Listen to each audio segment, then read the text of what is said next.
Anggota DPRD NTB Lalu Satria Wandi meminta PT Indonesia Tourism Development Corporation untuk segera menindaklanjuti rekomendasi Komnas HAM terkait dengan penyelesaian klaim lahan Kek Mandalika, di mana dalam rekomendasi tersebut Komnas HAM meminta pihak ITDC selaku pengelola Kek Mandalika untuk membayarkan sejumlah lahan yang dianggap belum diselesaikan.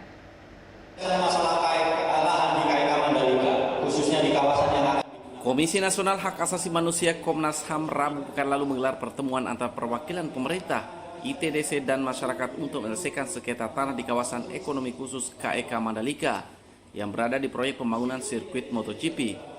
Pertemuan yang digelar di Gedung Geraha Bakti Praja Kantor Gubernur NTB tersebut dihadiri Sekda NTB Haji Lalu Gita Aryadi, Kapolda NTB Irjen Pol Muhammad Iqbal, serta masyarakat pemilik lahan yang masih bersengketa.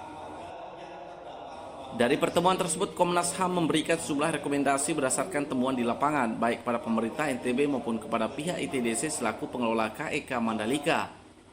Dari beberapa rekomendasi tersebut, Komnas HAM meminta ITDC menyelesaikan pembayaran sejumlah lahan yang dianggap belum diselesaikan. Karena dari temuan Komnas HAM ada beberapa lahan milik warga yang masih belum dibayarkan oleh ITDC. Sementara itu menanggapi hal tersebut, anggota DPR NTB Lalu Satria Wandi mengatakan bahwa mau tidak mau atau suka tidak suka, rekomendasi Komnas HAM tersebut harus ditindaklanjuti oleh ITDC.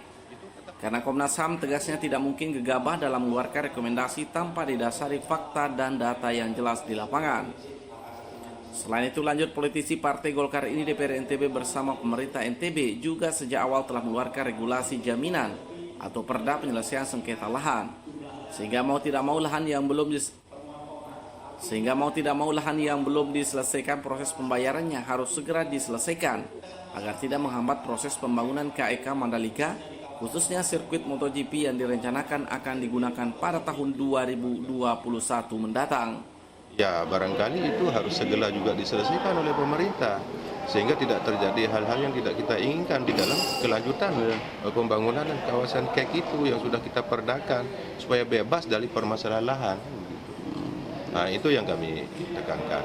Oleh karena itu, apapun yang menjadi temuan Komnas HAM, tentu Komnas HAM juga tidak akan segagabah itu untuk membela barangkali masyarakat yang membutuhkan perlindungan dan pertolongan, kan begitu, terhadap bukti-bukti kepemilikan yang sahih oleh masyarakat tersebut apabila memang lokasi itu sama sekali belum dibebaskan oleh ITDC.